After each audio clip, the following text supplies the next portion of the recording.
ప్రపంచ ఆధ్యాత్మిక కేంద్రమైన తిరుపతిలో ఈరోజు ఏర్పాటు చేసిన మీట్ ద ప్రెస్ కార్యక్రమానికి నన్ను ఆహ్వానించిన తిరుపతి ప్రెస్ క్లబ్ అధ్యక్షులకు, కార్యవర్గ సభ్యులకు, ఈ కార్యక్రమానికి ఇక్కడ విచ్చేసిన పాత్రికేయ మిత్రులకు, సన్నిహితులకు అందరికీ పేరు పేరున హృదయపూర్వక నమస్కారాలు తెలియజేస్తూ,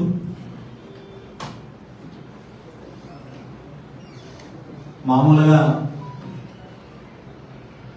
గతంలో 2-3 సార్లు అనుకున్నప్పటికీ తిరుపతికి సంబంధించిన పాత్రికేయ మిత్రులతో కలవాలి, ఒక ఆత్మీయ సమావేశం ఏర్పాటు చేయాలనుకున్నప్పటికీ కూడా కొన్ని కారణాల వల్ల అది పోస్ట్పోన్ అవుతూ వచ్చింది. ఈరోజు ఈ కార్యక్రమం ద్వారా అందరినీ కలిసే అవకాశం రావడము చాలా సంతోషంగా భావిస్తూ, ఈ అవకాశం నాకు కల్పించిన పెద్దలకు మరొకసారి ధన్యవాదాలు తెలియజేస్తూ, ముఖ్యంగా పాత్రికేయ వృత్తిలో ఉన్న వాళ్లకు ఆ ప్రాంతానికి సంబంధించి లేదంటే ఆ జిల్లాకి సంబంధించిన విషయాలపైన కావచ్చు, రాజకీయాలపైన కావచ్చు, సమస్యలపైన కావచ్చు ముందుకెళ్లే అవకాశం ఉంటుంది.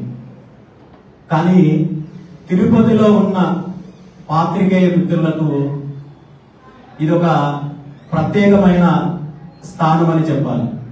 ఎందుకంటే తిరుపతి అనేది ప్రపంచ ఆధ్యాత్మిక కేంద్రం మాత్రమే కాదు, రాష్ట్ర రాజకీయాలు, దేశ రాజకీయాలకు కూడా కేంద్రంగా తిరుపతి కేంద్ర బిందువు అవుతోంది. అదేవిధంగా ఈరోజు ప్రతినిత్యము రాష్ట్రంతో పాటు దేశవ్యాప్తంగా, ప్రపంచవ్యాప్తంగా నుండి వచ్చే భక్తుల విషయం కావచ్చు, వెంకటేశ్వర స్వామికి సంబంధించిన కార్యక్రమాలు కావచ్చు, అదేవిధంగా విఐపీల తాకిడి కావచ్చు, వాళ్ళకి సంబంధించిన అంశాలు కావచ్చు, ఇంకా రాజకీయ అంశాలు కావచ్చు, ఈ మధ్య కాలంలో జరుగుతున్న వివాదాలకు సంబంధించి కావచ్చు, వీటన్నింటికి కేంద్ర బిందువు తిరుపతి. అలాంటి తిరుపతి నుండి పాత్రికేయ వృత్తిలో ఉన్న అందరికీ కూడా ఒక రకంగా ఇది కత్తి మీద సాము లాంటిది. అదేవిధంగా స్వామి వారు కల్పించిన ఒక అవకాశంగా కూడా నేను భావిస్తున్నాను. మీ అందరికీ తెలుసు, నా రాజకీయ ప్రస్తావన గురించి కావచ్చు, అదేవిధంగా భారత చైతన్య యువజన పార్టీ ఆవిర్భావం యొక్క ఆశయాలు, లక్ష్యాలు, పార్టీ ఏ విధంగా గత 2 సంవత్సరాల నుండి ముందుకు వెళ్తోందనే విషయం మీ అందరికీ తెలుసు. దశాబ్దాల కాలం నుండి ఉమ్మడి ఆంధ్రప్రదేశ్ రాష్ట్రంలో కావచ్చు, అదేవిధంగా రాష్ట్రం విడిపోయిన తర్వాత ప్రత్యేక ఆంధ్రప్రదేశ్ రాష్ట్రంలో కావచ్చు, ఇప్పుడున్న ప్రధాన పార్టీలు ఏవైతే ఉన్నాయో వీళ్ళ యొక్క పరిపాలనా విధానం కావచ్చు, రాజకీయాలు కావచ్చు, వీళ్ళు చేస్తున్న అరాచకాలు కావచ్చు, దోపిడీ కావచ్చు, వీటన్నింటినీ గమనించిన తర్వాత ఈ రాష్ట్రంలో 80-90% పైగా ఉన్న వర్గాలు ఏవైతే ఉన్నాయో వాళ్ళందరికీ కూడా అన్యాయం జరుగుతోంది, అణచివేతకు గురవుతున్నారు. కేవలం కొన్ని కుటుంబాలు వాళ్ళ యొక్క కోటరి ఈ రాష్ట్రాన్ని అధికారం పేరు చెప్పి దోపిడీ చేస్తున్నారు, దగా చేస్తున్నారు. రాష్ట్ర సంపదను, వనరులను, భూములను అన్ని రకాలుగా దోపిడీ చేస్తున్నారు. కాబట్టి ఈ రాష్ట్రంలో ఒక ప్రత్యామ్నాయ రాజకీయం కావాలి, ప్రజా రాజకీయం కావాలి, బహుజనులకు అధికారం కావాలి అనే లక్ష్యంతో జూలై 23వ తేదీన భారత చైతన్య యువజన పార్టీని స్థాపించిన విషయం మీ అందరికీ తెలుసు. పార్టీని స్థాపించినప్పటి నుండి నేటి వరకు ప్రభుత్వం ఏదైనా, గతంలో ఉన్న ప్రభుత్వం కావచ్చు, ఇప్పుడున్న ప్రభుత్వం కావచ్చు, ప్రభుత్వాలు తీసుకుంటున్న ప్రజా వ్యతిరేక విధానాలపైన రాజీ లేని పోరాటం చేస్తున్న పార్టీ ఏదైనా ఉంది అంటే అది భారత చైతన్య యువజన పార్టీ.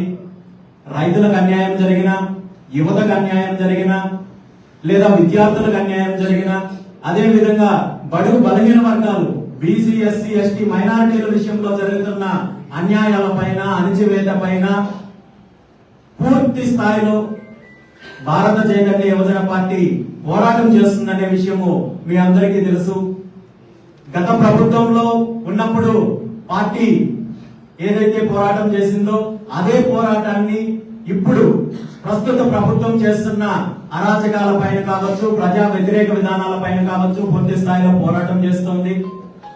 బీసీవై పార్టీ యొక్క ప్రధాన లక్ష్యము కేవలము ప్రభుత్వాలు ఏదైతే పాలకులు చేస్తున్న అరాచకాలు, దోపిడీ ఉందో వాటి మీద పోరాటం చేయడంతో పాటు ఈ రాష్ట్రంలో ఒక ప్రత్యామ్నాయ రాజకీయ శక్తిగా ఎదిగి రాష్ట్రంలో ఒక అధికారం దిశగా వెళ్లాలనే సంకల్పంతో ఈరోజు బీసీవై పార్టీ ముందుకెళ్తోంది.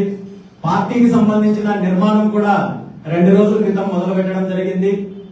అన్ని వర్గాలని కలుపుకొని రాబోయే రోజుల్లో ఈ దోపిడీ వర్గాలు ఏవైతే ఉన్నాయో వాటి మినహా మిగిలిన అందరినీ ఏకం చేసి ఈ రాష్ట్రంలో ఒక ప్రత్యామ్నాయం దిశగా ముందుకెళ్లే దిశలో ఈరోజు ప్రయాణం కొనసాగుతోంది. దానికి సంబంధించి రాష్ట్రంలో ఉన్న ప్రధానంగా మీడియా మిత్రులు కావచ్చు, ప్రతి ఒక్కరూ కూడా నా ప్రయాణానికి కావచ్చు, పార్టీ యొక్క సిద్ధాంతాలకు మద్దతు ఉంటుందని చెప్పి ఈ సందర్భంగా ఆశిస్తూ మరొకసారి ఈ కార్యక్రమానికి నన్ను ఆహ్వానించిన పెద్దలకు మరొకసారి ధన్యవాదాలు తెలియజేస్తున్నాను. Thank you.